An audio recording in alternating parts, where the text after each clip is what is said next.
नमस्कार बंधुरा आबारो चले एसेছি আমার রান্নাঘরের শাপলা নিয়ে। এখন তো শাপলার সমাহার, তা এই সময় ভীষণ পরিমাণে পাওয়া যায়, তাই শাপলার আরেকটা নতুন রেসিপি তোমাদের সঙ্গে শেয়ার করব। তো আগের বারে তো ডিমের এক ধরনের রেসিপি শেয়ার করেছিলাম, এবারে ডিমের ঠিক অন্য রকম একটু আলাদা হচ্ছে রেসিপি তোমাদের সঙ্গে শেয়ার করতে চলেছি। তো একটা সেদ্ধ ডিম নিয়েছি আমি, নিয়ে ভালো করে আমি গ্রেট করে ঝুরঝুরো করে নিচ্ছি। দেখতেই পাচ্ছ ঝুরঝুরো করে নিয়েছি। শাপলাটাও আমি কেটে আমি ধুয়ে রেখেছি। তো আজকের এই ডিম দিয়ে আমি শাপলাটা বানাবো আজকে দুপুরে গরম ভাতে খাওয়ার জন্য। এই সময় তো শাপলাটা ভীষণ পরিমাণে পাওয়া যায়, আর সিজনের এইটাই সিজন, সারা বছর আর অতটা পাওয়া যায় না, তাই ভীষণ ভালো লাগে খেতে। তো চলো চটপট তরকারিটা বানিয়ে ফেলি। তো কড়াই একটু তেল দিলাম, ফোড়ন হিসেবে আমি দিলাম একটা শুকনো লঙ্কা, গোটা জিরে তো মাস্ট, আমি শাপলার ক্ষেত্রে গোটা জিরে বা কালো জিরেও অনেক সবাই দেয়, সেটা তোমাদের চয়েস অনুযায়ী দিতে পারো, কিন্তু হালকা করে গোটা জিরে অবশ্যই দেবে। তো একটা ঝুরঝুরো করে একটু পেঁয়াজ কুচিয়ে রেখেছিলাম, পেঁয়াজটা ভালো করে তেলে আমি নাড়িয়ে চাড়িয়ে ভেজে নেব।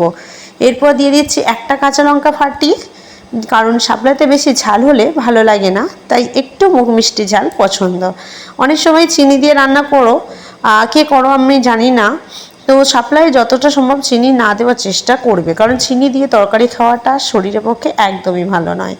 তো চলো বন্ধুরা এগিয়ে যাই। তো শাপলাটা আমি ভালো করে দেখো তেলের মধ্যে একদম কমিয়ে নিয়েছি। এর মধ্যে কোনো রকম এখনও পর্যন্ত আমি নুনের ব্যবহার করিনি, শুধু হলুদ গুঁড়োই দিয়েছি মশলা হিসেবে, দিয়ে আমি ভালো করে আগে নাড়িয়ে চাড়িয়ে নিয়েছি। একদম যখন কমে এসছে ঝুরঝুরো করে রাখা ডিমটাকেও আমি দিয়ে দিলাম, দিয়ে এরপর আমি শাপলার সঙ্গে এটা ভালো করে আগে কষে নেব। আর বাটা মশলা হিসেবে আমি এখানে আদা কিংবা রসুন কিছুই ব্যবহার করিনি, তোমরা চাইলে এতে আদা ব্যবহার করতে পারো, রসুনটা দেওয়াটা ঠিক নয়, মানে শাপলাটা অতটা ভালো টেস্ট হবে না। তো দেখো এখানে আমি হালকা করে আরেকটু হলুদ গুঁড়ো দিয়ে দিচ্ছি, যেহেতু ডিমটা অ্যাড করলাম সেই জন্য। তো ভালো করে এবার এটাকে আমি নাড়িয়ে চাড়িয়ে কষে নেব। আরেকটা কথা বলি তোমাদের, যখন তোমরা শাপলা রান্না করবে তখন এই শাপলাটা একটু হালকা হাতে নাড়বে, যাতে একটু গোটা গোটা ভাব থাকে।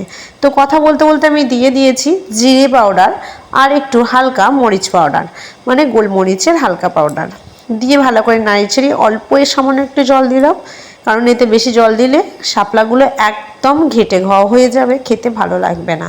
শাপলা যদি একটু গোটা গোটা থাকে, বাচ্চা থেকে বয়স্ক বা বড়রা সবাই পছন্দ করে খেতে। তো এই জলটা পুরোপুরি শুকনো হয়ে গেলে আমি এটাকে নামিয়ে নেব। তো দেখো শুকনো হয়ে গেছে। এরপর তোমরা চাইলে হালকা একটু গরম মশলা ছড়াতেও পারো কিংবা নাও পারো। তো এরপর আমি নামিয়ে নিচ্ছি আস্তে আস্তে। তো দেখতেই পাচ্ছ শাপলাগুলো আমার বেশ গোটা গোটাই আছে, এইভাবে গোটা গোটা রাখলে খেতে অসাধারণ লাগে গরম ভাতে।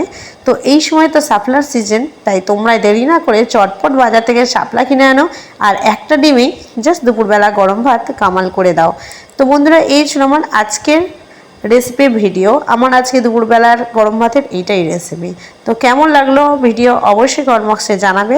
ভিডিও ভালো লাগলে প্লিজ একটা লাইক দিও, কিন্তু একটু সাবস্ক্রাইব করো চ্যানেলটা, আর অনেক অনেক শেয়ার করে দিও। তো চলো বন্ধুরা টাটা, আবার দেখা হচ্ছে অন্য কোনো রেসিপি অন্য ভিডিও।